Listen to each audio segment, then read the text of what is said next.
কিন্তু বলেন না আলহামদুলিল্লাহ রব্বিল মুসাল্লিন, তিনি শুধু মুসল্লিদের রব বলছে? রব্বিল মুসলিমিন, শুধু মুসলিমিনদের রব বলছে? হ্যাঁ। রব্বুল হাজিন, শুধু হাজি সাহেবদের রব বলছে? না, তিনি কি বলছেন? রব্বিল আলামিন। তাহলে তিনি গোটা জগতের রব, সবার রব তিনি। ইসলামের দরজা সবার জন্য খোলা। দ্য ইউনিভার্সালিটি অফ ইসলাম যে আপনাদেরকে বুঝাচ্ছি, আল উমুম, খেয়াল করে দেখেন যে আল্লাহ যখন নিজের পরিচয় দিচ্ছেন তিনি বলছেন আমি সবার রব। তিনি কার রব? তিনি সবার রব, আলহামদুলিল্লাহ রাব্বিল আলামিন। এবং রাসূলুল্লাহ সাল্লাল্লাহু আলাইহি ওয়া আলিহি ওয়াসাল্লামের পরিচয় যখন আল্লাহ তাআলা করায় দিচ্ছেন তখন আল্লাহ বলছেন ওয়ামা আরসালনাকা ইল্লা রাহমাতাল লিল আলামিন, I have sent you as a mercy for all the worlds. নবী হে, আপনি গোটা বিশ্বের সবার জন্য রহমত। সুবহানাল্লাহ। আল্লাহ বলছে যে শুধু মুসলমানদের জন্য রহমত? কথা বলেন। শুধু আরবদের জন্য রহমত?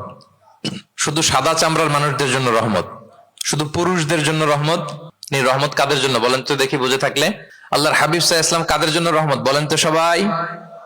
সবার জন্য রহমত। দেখেন ইউনিভার্সালিটি অফ ইসলাম, ইসলাম যে সবার জন্য। আচ্ছা, আল্লাহ সবার, রাসূলও সবার। এবার ইসলামের কিতাব কোরআনের দিকে যদি খেয়াল করি, কোরআনের পরিচয় দিতে যে আল্লাহ তাআলা বলেছেন ইন হুয়া ইল্লা যিকরা লিল আলামিন, নিশ্চয়ই কোরআনটা হচ্ছে জগৎবাসীর জন্য যিকরা, উপদেশ, রিমাইন্ডার। তাহলে কোরআনও সবার জন্য নাকি শুধু আমাদের? প্রিয় ভাইরা, কোরআন কি শুধু আমাদের বই? না, এটা হিন্দু ভাইদেরও বই, এটা নাস্তিকদেরও বই, এটা বুদ্ধিস্টদেরও বই, তাদের হেদায়েতের কথাও এখানে আছে। এটা সবার বই, এটার ওনারশিপ সবার, এটা আমাদের সবার। তাহলে দেখেন আমাদের রব সবার, আমাদের রাসূল সবার, আমাদের কিতাব সবার। তাহলে ইসলামে কোনো সংকীর্ণতা নেই, ইসলামে কোনো সাম্প্রদায়িকতা নেই, কোনো সম্প্রদায়ের জন্য ইসলাম আসেনি, ইসলাম এসেছে সবার জন্য। আলহামদুলিল্লাহ পড়েন। তাহলে দ্য ইউনিভার্সালিটি অফ ইসলাম, এটা ক্লিয়ার না সবার কাছে? বুঝতে পেরেছেন? তাহলে কেন ইসলাম দ্য ফাস্টেস্ট গ্রোয়িং রিলিজিয়ন, গোটা বিশ্বে সবচাইতে বেশি গ্রো হচ্ছে ইসলামের? দুইটা কারণ বলে ফেলেছি। এক নাম্বার কি ছিল বলেন তো, মনে আছে কিনা কারো দেখি? Very natural religion. কে বলছে ন্যাচারাল? দেখি। এই মাশাআল্লাহ, কি উনি শুধু বুঝলো নাকি আর বাকিরা বললেন না? যে এক নাম্বার কি ছিল? ন্যাচারাল। ইসলাম হচ্ছে ভেরি ন্যাচারাল রিলিজিয়ন, স্বভাবজাত, প্রাকৃতিক ধর্ম। আমাদের মনের সাথে, প্রকৃতির সাথে খাপ খায় না এরকম কোনো আইন বিধান ইসলামে নাই। গেল। দুই নাম্বার কি বললাম? জোরে। সার্বজনীন, সার্বজনীন ধর্ম, সবার। এটা কোন নির্দিষ্ট গোষ্ঠী, কোন সম্প্রদায়ের জন্য ইসলাম আসে নাই। আচ্ছা, তিন নাম্বার হচ্ছে ফ্লেক্সিবিলিটি। ইসলাম অনেক ফ্লেক্সিবল একটা রিলিজিয়ন। আরবিতে এটাকে বলে আত-তাইসির, মানে ইসলামে কাঠিন্যতা নেই, ইসলামের বিধানগুলো সহজ। বলেন, ইসলামের বিধান মানতে আপনাদের কঠিন লাগে? আল্লাহ বলেন ইউরিদুল্লাহু বিকুমুল ইউসরা ওয়ালা ইউরিদু বিকুমুল উসর। আল্লাহ তোমাদের জন্য সহজ চান, কঠিন চান না। আল্লাহ কি চায়? সবাই বলুন। আল্লাহ সহজ চায়, আল্লাহ কঠিন চায় না। আমরা অনেক সময় কঠিন করে দিনকে উপস্থাপন করি, জটিল করে দিনকে উপস্থাপন করি। ওমা জাআলা আলাইকুম ফিদ-দীনি মিন হারাজ, আল্লাহ তাআলা দিনে কোনো জটিলতা রাখেননি, কিন্তু আমরা খুব কঠিন করে উপস্থাপন করি। আল্লাহ বারবার বলেছেন সহজ সহজ সহজ, লা ইউকাল্লিফুল্লাহু নাফসান ইল্লা উসআহা। আল্লাহ সাধ্যের বাইরে কাউকে কিছু চাপিয়ে দেন না। আমাদের যদ্দূর সাধ্যে কোলায় ঠিক তদ্দূরই আল্লাহ চাপিয়ে দেন। সুবহানাল্লাহ। ইসলাম কত সহজ, কতটা সহজ আমি আপনাদেরকে বুঝিয়ে বলছি, আপনারা একটু মনোযোগ দিয়ে শুনুন। একটা ছোট্ট হাদিস আপনাদের সাথে শেয়ার করি। ইসলাম কতটা সহজ আপনারা একটু শুনলেই বুঝতে পারবেন। এক সাহাবী আল্লাহ রাসূল সাল্লাল্লাহু আলাইহি ওয়া আলিহি ওয়াসাল্লামের কাছে এসে তিনি বললেন, ইয়া রাসূলুল্লাহ হালাকতু ইয়া রাসূলুল্লাহ, হে রাসূল আমি তো শেষ। আমি তো, শুনতেছেন, মনোযোগ আছে? আমি তো শেষ। রাসূল সাল্লাল্লাহু আলাইহি ওয়াসাল্লাম বললেন, ওমা আহলাকা, কি হয়েছে তোমার? তো সে বলে, ওয়াকাআতু আলা ইমরাআতি ফি রমাদান, আমি তো রমজান মাসে দিনের বেলায় আমার স্ত্রীর সাথে মেলামেশা করে ফেলছি, একেবারে ফাইনাল মেলামেশা, আমার সিমেন আউট হয়ে গেছে বডি থেকে। এজন্য সে অস্থির হয়ে রাসূল সাল্লাল্লাহু আলাইহি ওয়াসাল্লামের কাছে এসে, ইয়া রাসূলুল্লাহ আমি তো শেষ, আমারে বাঁচান, আমারে বাঁচান। কি হয়েছে? বলে, দিনের বেলায় রমজানে স্ত্রীর সাথে মেলামেশা, ইন্টিমেসি নিষেধ, আমি তো ইন্টিমেসিতে চলে গেছি, আমার কি হবে, আমারে বাঁচান। তো আপনারা জানেন যে ইচ্ছাকৃত যদি কেউ রোজা ভাঙে, আমি আপনাদেরকে বোঝাচ্ছি হচ্ছে ফ্লেক্সিবিলিটি, ইসলাম যে কতটা ফ্লেক্সিবল এটা আগে মাথায় রাখেন, যে what is the essence of flexibility in Islam. কতটা ফ্লেক্সিবল ইসলামের নিয়ম কানুন আর তাইসির।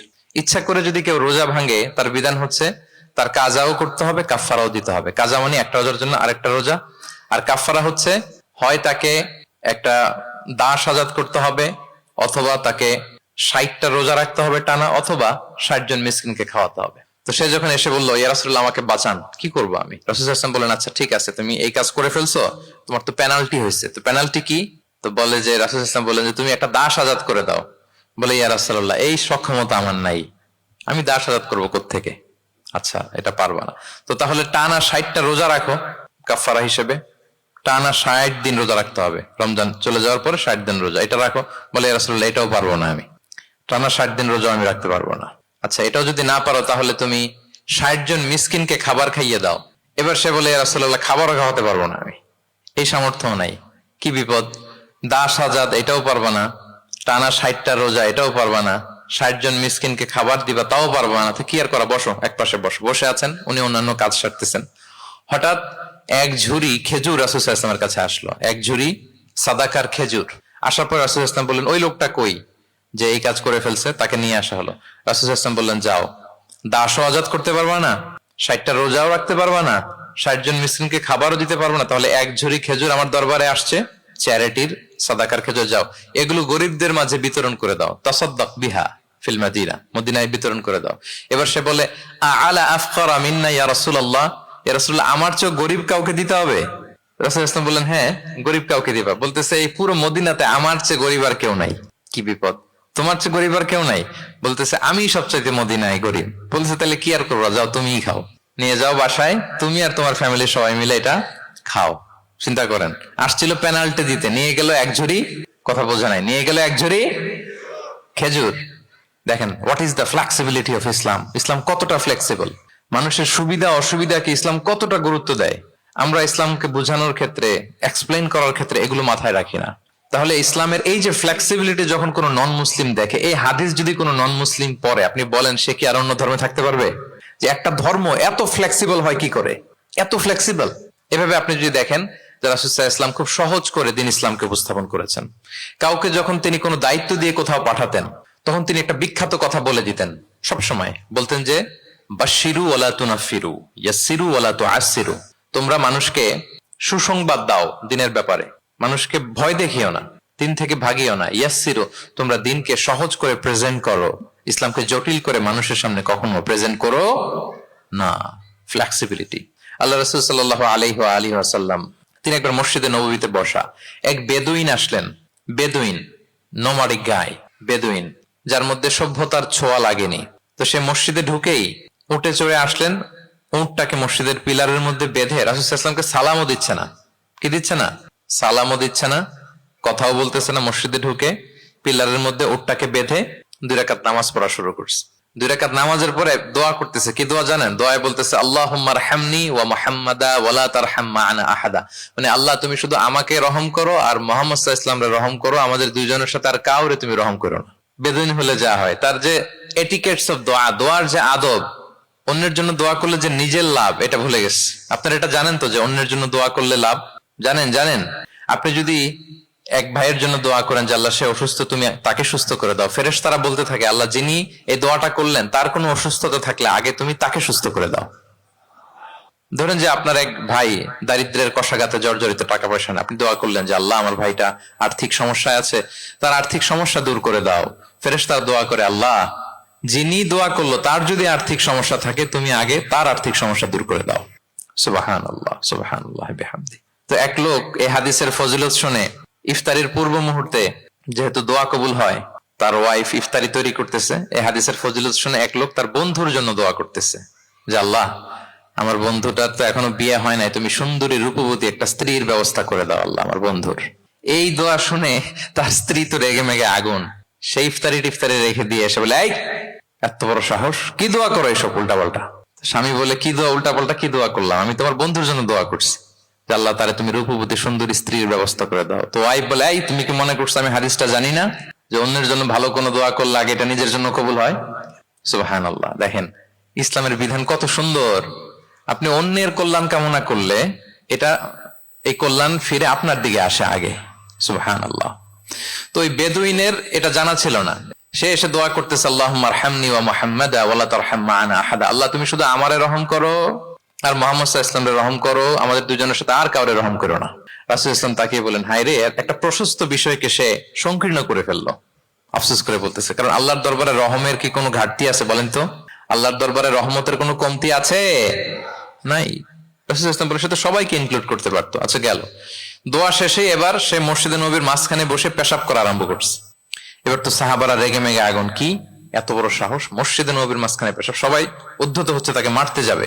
রাসূল ইসলাম সবাইকে সামলালেন, থামালেন, বললেন রাখো রাখো রাখো, ছাড়ো, আগে সারতে দাও। কারণ কেউ যখন ওয়াশরুম সারে মাঝখানে তাকে ডিস্টার্ব করা যায় না, এটা তার ক্ষতি হবে। রাসূল ইসলাম বললেন রাখো, লেট হিম পাস ইউরিন, তাকে কাজ সারতে দাও। সে কাজ সারলো। এবার রাসূল ইসলাম বললেন ও হারিকু আলা বাউলিহি সাজলান মিন মা, তার পেশাবের উপর এক বালতি পানি ঢেলে দাও, দিয়ে ফেললো। এবার রাসূল সাল্লাল্লাহু আলাইহি ওয়াসাল্লাম বললেন ইন্নামা বুইসতুম মুয়াসসিরিন ওয়া লাম তুবআসু মুআসসিরিন, হে সাহাবারা মনে রাখো তোমরা সহজপন্থী হিসেবে প্রেরিত হয়েছে, তোমরা কট্টরপন্থী হয়ে পৃথিবীতে প্রেরিত হও নাই। সুবহানাল্লাহ। তাহলে যে কোনো জিনিসের সলিউশন আপনার সহজ ভাবে করতে হবে, এটাকে জটিল বানানো যাবে না। আমরা অনেক সময় জটিল থেকে জটিল করি। তখন এই বেদুইনকে রাসূল ইসলাম ডেকে বললেন আচ্ছা তুমি যে কাজটা করলে, মসজিদে নবীর মাঝখানে পেশাব করলে, এটা কি ঠিক হলো? তুমি কি জানো এটা আল্লাহর ঘর, এটা আমাদের মদিনার কমিউনিটির ইবাদত গাহ, এখানে আমরা আল্লাহর ইবাদত করি, আল্লাহর জিকির করি, আল্লাহর কিতাব তেলাওয়াত করি, এটা কি তোমার ঠিক হলো?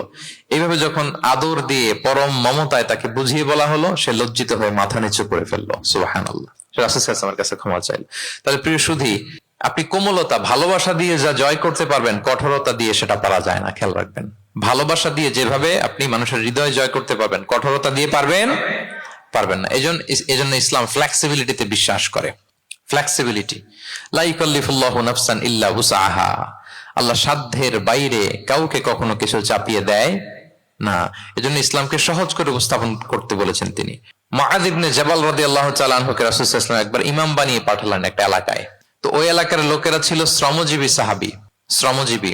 উট ব্যবহার করে সেখান থেকে কুয়া থেকে পানি নিয়ে খেজুর গাছের মধ্যে দিত। সারাদিন যখন কষ্ট করতো, হার্ড ওয়ার্কিং করতো, বিকেলে ক্লান্ত হয়ে পড়তো। তো উনি মাগরিবের নামাজে সূরা বাকারা দিয়ে একবার তেলাওয়াত শুরু করলেন। সূরা বাকারা কোরআনের সবচাইতে ছোট সূরা নাকি সবচাইতে বড়? তো উনি যখন বাকারা দিয়ে নামাজ শুরু করলেন, এক শ্রমজীবী সাহাবী এসে আর কন্টিনিউ করতে পারছেন না, এত লম্বা কেরাত কিভাবে পারবেন, তো ক্লান্ত, শ্রান্ত, পরিশ্রান্ত।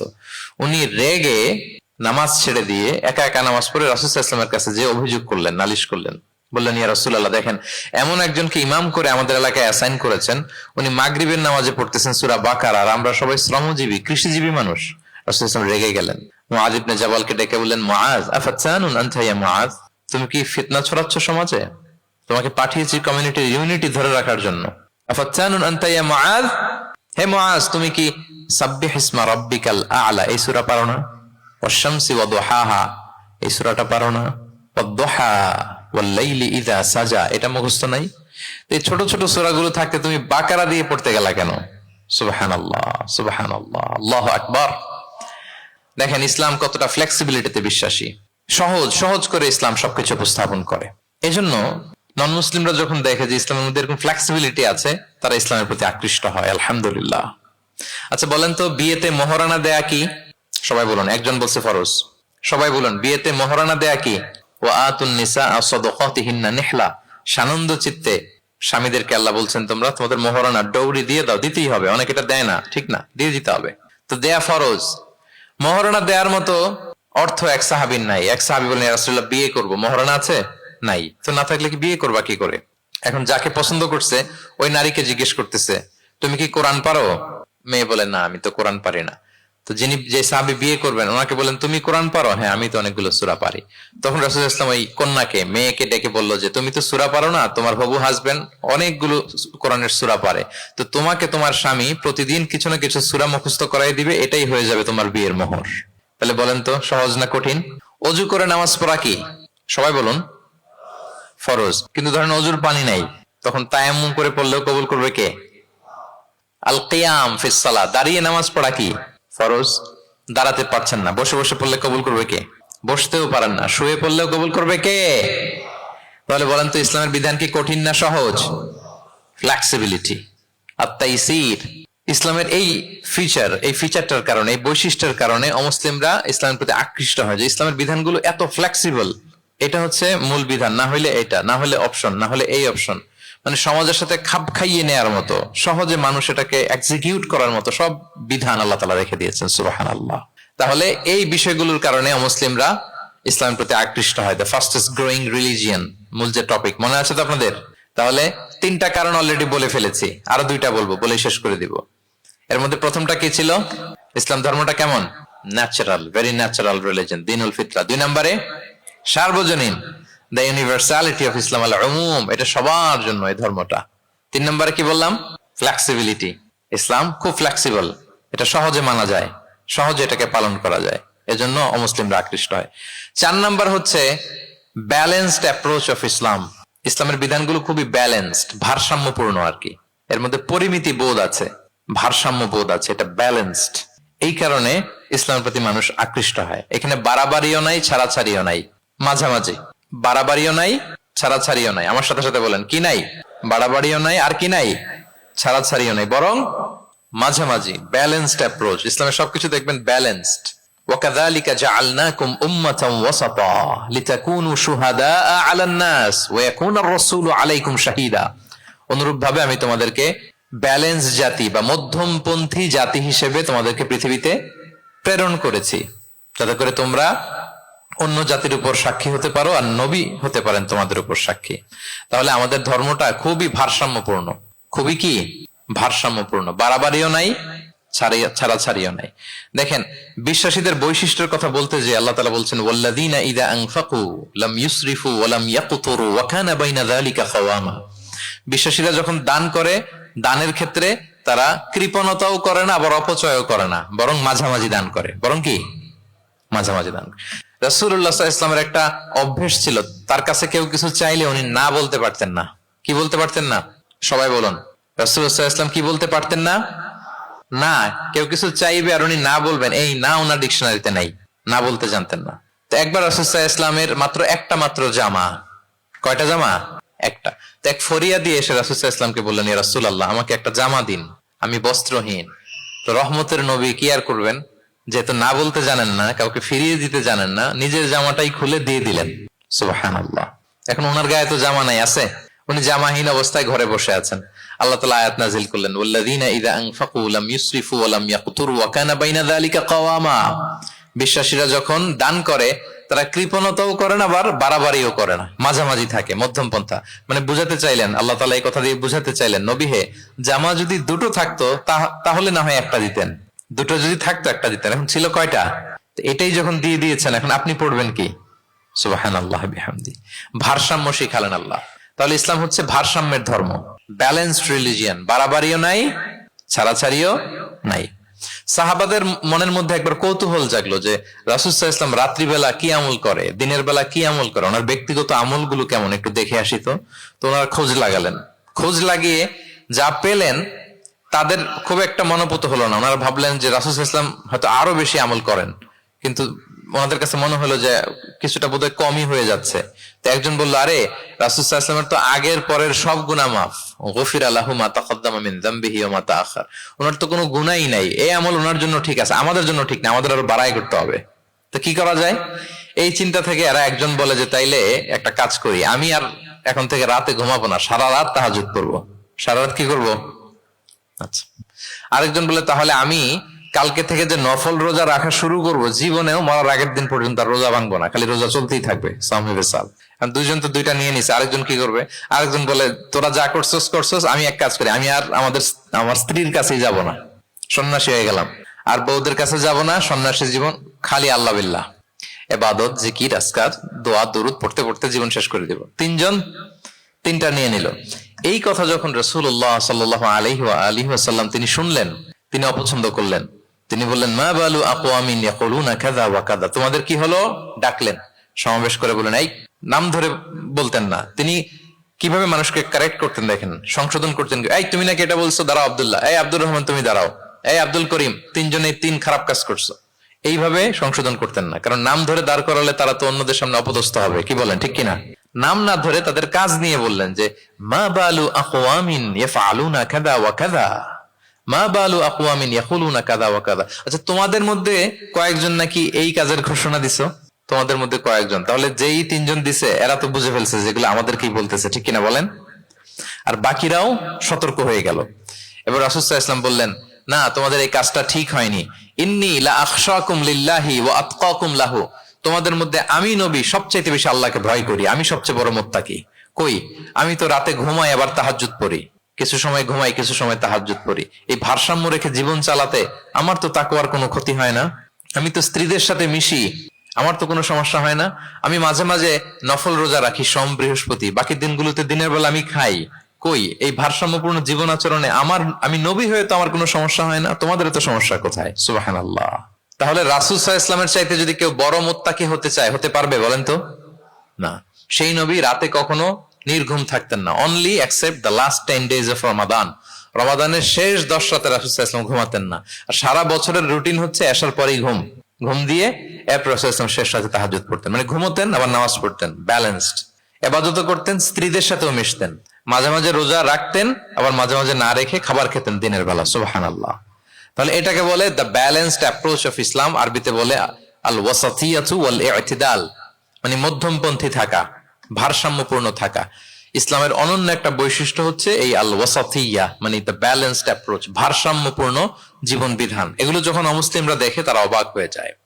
সম্মানিত সুধী, আপনারা যদি ঈসা আলাইহিস সালামের ব্যাপারে আমাদের আকীদা দেখেন, বিশ্বাস, তাহলে আরো ক্লিয়ার হবেন যে আমরা অন্য ধর্মের চেয়ে কিভাবে ভারসাম্যপূর্ণ। খেয়াল করে শুনুন, খুব মজার ঘটনা, মজার ব্যাপার। ঈসা আলাইহিস সালামের ব্যাপারে আমাদের যে বিশ্বাস বা আকীদা, এটার দিকে খেয়াল করলেই বুঝবেন যে আমরা কেমন করে ব্যালেন্সড। আচ্ছা, আপনারা কি কেউ জানেন খ্রিস্টানরা ঈসা আলাইহিস সালামের ব্যাপারে কি বলে? কেউ জানেন? জানলে বলুন। আল্লাহর, নাউযু বিল্লাহি মিন যালিক, ওনারা ঈসা আলাইহিস সালামকে বলে আল্লাহর ছেলে, the son of God, Jesus Christ is the son of God, আল্লাহর ছেলে, নাউযুবিল্লাহ। তাহলে দেখেন ওনার সম্মান বাড়াইতে বাড়াইতে কোথায় নিছে? খোদার চেয়ারে নিয়ে বসাইছে, তাই না? ঈসা আলাইহিস সালামকে খ্রিস্টানরা কোথায় বসাইছে? আল্লাহর চেয়ারে, আল্লাহর সন্তান বানাই ফেলছে, নাউযুবিল্লাহ। তাহলে বাড়াবাড়ি করলো, কি করলো? ঈসা আলাইহিস সালামের ব্যাপারে খ্রিস্টানরা কি করলো? বাড়াবাড়ি। আচ্ছা, আপনারা কি জানেন ইহুদিরা ঈসা আলাইহিস সালামের ব্যাপারে কি বলে? কেউ জানেন? তারা ঈসা আলাইহিস সালামকে ওয়ালাদু জিনা বলে, বাস্টার্ড বলে, নাউযুবিল্লাহ। কি বলে? জিনার সন্তান, মানে জারদ সন্তান বলে আল্লাহর এই নবীকে ইহুদিরা। তাহলে ওনাকে অপমান করতে করতে ছাড়াছাড়ি, যেটা নামাতে নামাতে কত নিচে নামাইছে দেখছেন? তাহলে এক ধর্ম ওনারে উঠাতে উঠাতে আল্লাহর চেয়ারে, আর এক ধর্ম ওনারে নামাতে নামাতে জমিনের নিচে। আমরা কি বলি ঈসা আলাইহিস সালামের ব্যাপারে? দেখেন, আমরা বলি ঈসা আলাইহিস সালাম হচ্ছে আব্দুল্লাহি ওয়া রাসূলুহু, তিনি আল্লাহর বান্দা এবং আল্লাহর রাসূল।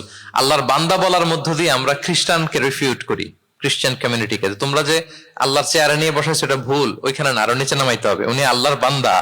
আর রাসূলুহু, সম্মানিত রাসূল বলে আমরা ইহুদিদেরকে রিফিউট করি, তাদের জবাব দেই যে না, তোমরা একজন নবীকে যে অপমান করে বলেছো উনি বাস্টার্ড, না, উনি রাসূলুহু, আল্লাহর প্রেরিত রাসূল, এই বলে ওনার সম্মানকে আমরা উপরে উঠাই। তাহলে একদল নিছিল ওইদিকে, ওইখান থেকে নিচে নামায় নিয়ে আসি, একদল মাটির নিচে ঢুকাই দিছে, ওইখান থেকে উপরে উঠাই নিয়ে আসি, তাহলে আমরা মাঝামাঝি থাকি। সুবহানাল্লাহ পড়বেন না? ঈসা আলাইহিস সালামের ব্যাপারে আমাদের আকীদা হচ্ছে মানহাজুল ওয়াসাতিয়াতি ওয়াল ইতিদাল, আমরা মাঝামাঝি থাকি। আচ্ছা, আমাদের যে বোনদের পিরিয়ড হয় প্রতি মাসে, মেনস্ট্রুয়েশনাল পিরিয়ড হয়, খ্রিস্টানরা কি করে জানেন?